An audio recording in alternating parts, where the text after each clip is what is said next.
Assalamualaikum warahmatullahi wabarakatuh. Perkenalkan, nama saya Natasha Rahma dengan 21053166. Baiklah, di sini saya akan mempraktekkan mode pembelajaran dengan metode ceramah. Di sini saya sudah menyiapkan materi yaitu tentang devisa, yang mana pokok bahasan pada materi ini yaitu yang pertama pengertian, yang kedua yaitu fungsi dan manfaat, dan yang ketiga yaitu sumber devisa, dan yang terakhir adalah jenis-jenis devisa. Baiklah, yang pertama yaitu tentang pengertian. Devisa adalah semua barang yang dapat digunakan sebagai alat transaksi pembayaran antar negara dan diakui oleh dunia internasional. Devisa dalam Kamus Besar Bahasa Indonesia adalah alat pembayaran luar negeri yang dapat ditukarkan dengan uang luar negeri. Sedangkan menurut Undang-Undang Nomor 24 Tahun 1999 tentang lalu lintas devisa dan sistem nilai tukar, yang dimaksud dengan devisa tersebut adalah salah satu alat dan sumber pembayaran bagi bangsa dan negara. Sedangkan menurut Otoritas Jasa Keuangan atau OJK, devisa negara adalah kumpulan dana yang dihimpun pemerintah atau bank sentral lewat upaya jual beli mata uang tertentu guna mempengaruhi kurs valuta. Dalam pengertian lain, devisa ini adalah alat pembayaran antar negara yang dapat diterima dunia internasional. Jika devisa suatu negara selalu bertambah, kegiatan ekonomi di negara tersebut berkembang. Dan itu devisa juga diartikan sebagai semua barang yang dapat digunakan sebagai alat pembayaran internasional. Semua barang tersebut apa sih? Barang tersebut yang termasuk ke dalam devisa adalah valuta asing, emas, dan surat berharga yang berlaku untuk pembayaran internasional. Valuta asing sendiri merupakan uang yang diakui oleh semua negara di dunia. Contohnya di negara antara lain yaitu US dollar, yen Jepang, euro, pound sterling Inggris, Prancis, Switzerland, dolar Kanada, dan Germani. Perlu kita ketahui bahwa tidak semua valuta asing tersebut disebut dengan devisa ya murid-murid, karena valuta asing yang bisa disebut devisa tersebut adalah valuta asing yang telah memiliki catatan kurs resmi di Bank Sentral yaitu Bank Indonesia. Selanjutnya masuk kepada submateri yang kedua yaitu tentang fungsi dan manfaat devisa. Keberadaan devisa adalah sangat mempengaruhi sektor ekonomi dalam suatu negara. Secara umum, fungsi devisa adalah untuk pembayaran dalam transaksi internasional saja. Meski demikian, fungsi lain dari devisa ini adalah sebagai berikut. Yang pertama yaitu alat pembayaran dalam perdagangan internasional. Yang kedua, sumber pendapatan negara. Dan yang ketiga yaitu alat pembiayaan hubungan internasional. Dan yang terakhir adalah alat pembayaran utang luar negeri. Selanjutnya masuk kepada manfaat dari devisa. Manfaat dari devisa sendiri terdapat beberapa. Yang pertama yaitu membantu pembayaran utang luar negeri. Yang kedua yaitu membiayai berbagai kegiatan termasuk perdagangan yang ada di luar negeri. Dan yang ketiga yaitu membayar biaya dinas para pejabat ke luar negeri.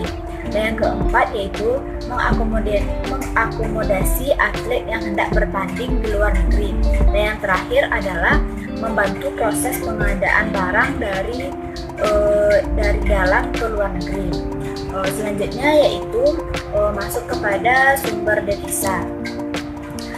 Sebagian sumber devisa ini adalah berasal dari para tenaga kerja Indonesia atau TKI yang bekerja di luar negeri. Karena itu, para TKI ini dijuluki sebagai pahlawan devisa.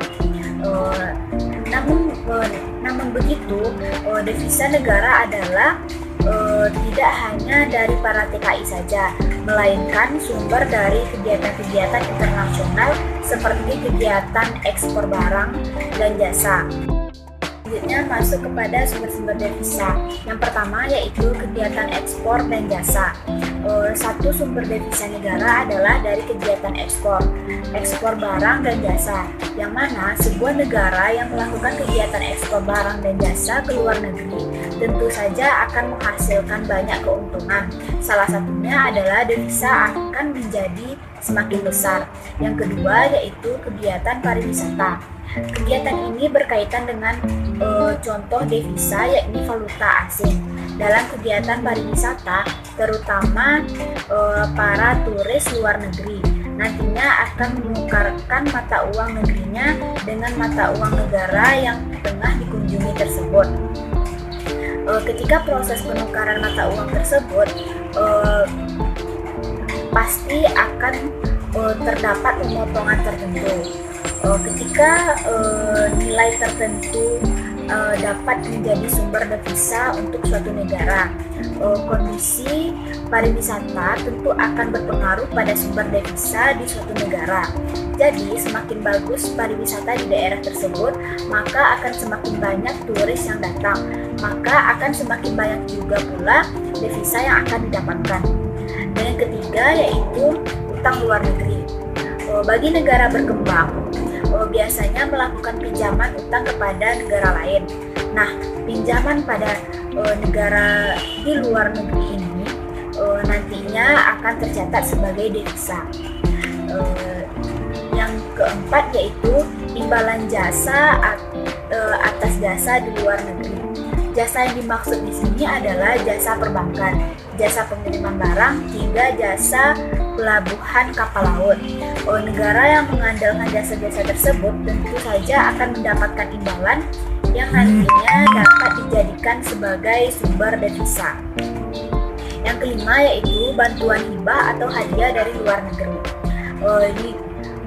Di dalam dunia internasional, antar negara satu ke negara lain biasanya memberikan bantuan hibah hingga hadiah untuk tujuan tertentu, yang mana bantuan hibah atau hadiah yang diberikan tersebut dapat berupa uang, yang nantinya uang tersebut dapat menjadi sumber devisa negara. Namun apabila bantuan hibah atau hadiah yang diberikan dalam bentuk barang, maka dapat dijadikan langkah penghematan devisa karena negara tidak perlu mengeluarkan uang untuk membeli barang tersebut.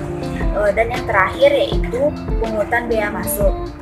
Contoh yang terakhir yaitu pungutan biaya masuk, yang mana pungutan biaya masuk ini adalah sejumlah uang yang dibayarkan untuk berbagai barang yang datang dari luar negeri. Semakin banyak barang yang datang dari luar negeri, maka akan semakin banyak pula pungutannya, sehingga dapat menjadi sumber devisa di suatu negara. Demikian penjelasan mengenai sumber devisa. Selanjutnya masuk kepada jenis-jenis devisa. Jenis-jenis devisa dapat dibedakan menjadi dua. Yang pertama yaitu jenis devisa berdasarkan sumbernya. Berdasarkan sumbernya ini, jenis devisa ada dua. Yang pertama yaitu devisa kredit. Devisa kredit ini adalah devisa yang berasal dari penanaman modal asing, utang dan tabungan luar negeri. Contohnya seperti pemerintah memperoleh pinjaman dari Bank Dunia, kemudian pinjaman tersebut disalurkan kepada masyarakat dalam bentuk devisa kredit. Yang kedua yaitu devisa umum. Devisa umum ini adalah devisa yang diperoleh tanpa adanya kewajiban untuk mengembalikannya. Contohnya adalah hasil ekspor barang dan penyelenggaraan jasa-jasa internasional. Selanjutnya yaitu jenis devisa berdasarkan wujudnya. Jenis devisa berdasarkan wujudnya ini juga terdapat dua macam. Yang pertama devisa kartal. Devisa kartal ini adalah devisa yang dapat berwujud uang logam atau uang kertas.